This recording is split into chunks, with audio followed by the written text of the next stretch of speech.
he wasn't smart aleckly or anything like that. He was just a nice guy from Missouri that everybody wanted to help. And Bess, his wife, you know, she was everybody's grandmother. Yeah. So did you vote for him in '48 or Dewey? Well, I have to say that I did vote for Dewey. Yeah. But, you know, it wasn't as if it was a great disappointment when Truman won, Yeah. because it was such a, it was funny. You know? Truman holding that newspaper up for the camera that says, Dewey wins. So the '50s wasn't a big event to kind of Nothing. distinguish it. No, Eisenhower was elected. I'd flown over to a thing they called a ComEd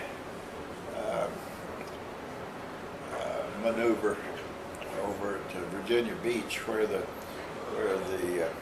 graduating, not the graduating, but the fourth year class at both West Point and Annapolis, classes at both West Point and Annapolis, had participated jointly in a mock invasion where they landed and came up from ships out in the ocean there and were right on the edge. And they'd set up bleachers and stuff, and I'd been invited to come down and witness it. And they had all the general staff there and everything else. Of course, I was just way back in the back, but it was very interesting to watch those guys do their thing, and they'd had a bunch of them jump out, parachutists jump out, and one of the parachutes didn't open.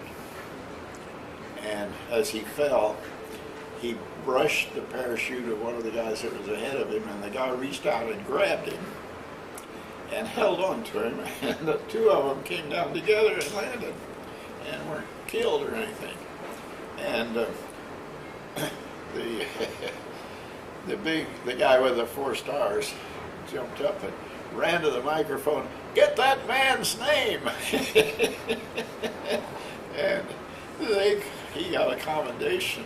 The one that grabbed the other one got a commendation for saving a man's life right there in front of all of this audience. I mean, that was a big deal. So then I got to finish this. I went back. I was sitting in the airport in Washington, and I probably was sitting in the airport over on the coast waiting to go to Washington because I wouldn't have waited in Washington. And I was just sitting there, and the guy sat down next to me, and we got to talking, and it turned out that he said, I just got back from a 2 weeks flying tour with one of the candidates for election. That was General Eisenhower. And he said, he's running for president. And I said, yeah, no, he's going to win. And he said, you really think so? And I said, well, I know so. I said, oh, I mean, the word around, and I was just making this up out of thin air. I said, the word around Washington, he's going to be a landslide. And this guy says, I hadn't heard that. And it turned out he was a reporter for the New York Times. and he jumped up and went away like he was going to file a story or something, you know, and Eisenhower was a sure bet. And I thought, these guys will believe anything. Well, what's it called? Self-fulfilling prophecy. Yeah, it sure was. I mean, I just was in a crossword puzzle today.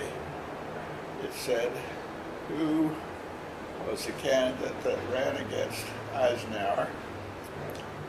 And I finally thought of his name. Actually, it didn't say ran against Eisenhower. It said ran against, yeah, I guess it did say Eisenhower. But at any rate, I finally came up with his first name for the crossword puzzle. Adlai. Adlai Stevens, yeah. Adlai Stevens. Both times. Huh? Both times he ran. Yeah, well, he lost. Yeah, he was a likable guy. And the television interview that he did with his legs crossed, and he had a hole in the sole of his shoe, and of course he was unaware that this was shining out on television, but it was the focus of attention, really, this hole in the guy's shoe, and I think that probably got him 1 million votes. Yeah, he's a common man. Yeah. All right. Okay, we'll end there, Dad, and Okay. we'll pick it up another time. Thank you. Thank you. Let me catch this real quick. No. I'm great. I'm Really willing to say. There we go. There we go. This one's yep. First night. Happy birthday, Dad. You're 80 today. Happy birthday. Tell everybody here. Get over there, Pat. Give my dad a big. He wants to get you in here. Just, Yes, I do. That's it. Get in close. Yes. We're putting together a tape for Dad, and this is his 80th. What's this? We have Pat, Dad, Bill, and Willow, and So believe me. beautiful. My girl. I don't know, but So giving me this, I want everybody on this side to turn this way, okay, and come closer to me, Martin. Come closer to the chair, okay? And that's nice, okay. Now, men, I want you to go near your respective wives. Okay. I'm in here somewhere. Now, wait a minute. Okay, we'll get like Okay. this. That's all. You show me. Okay, now, Don't fit. yes, we Don't want, fit. Don't fit. okay, something is a little off here, though. Never. I want you to come closer, your two back up, everything, and I want you to back up at least one. Isn't going here. Well, you know what? I mean, anybody's welcome, but Martin's sitting there getting down. Is that here? of course, it's my responsibility. I didn't get to see you very often. I had an hour. I'm a brother. Baby. We all. He's great. How's it coming along? It's just, you know, You adding on, or catering.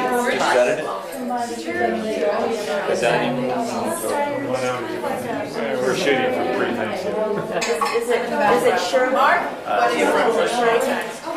Can you move in closer? A bit closer. George Gershwin and his brother did the words. Gershwin did the music, but in one of the songs, the words go, Methuselah lived 900 years. Methuselah lived 900 years. But who calls that living when women ain't giving to men what lived 900 years? Okay, Dad's institutionalized tomorrow. Oh, that's wonderful. That's wonderful, Daddy. That's okay. Our forefathers brought into this world an infant child named R.A. Mule Morris, born in Parson, Kansas, raised up with good Midwestern values, founded his way down to the South, met his first love and fathered 4 children, of which 3 of the 4 are here, and unfortunately Janet's not, and we miss her. And Janet, you blew it. Because this tape will go to be passed around at Christmas, I hope, which will be your Christmas gift. I'll get off easy this year. And then later on, you met your second love and brought 2 more children into the world.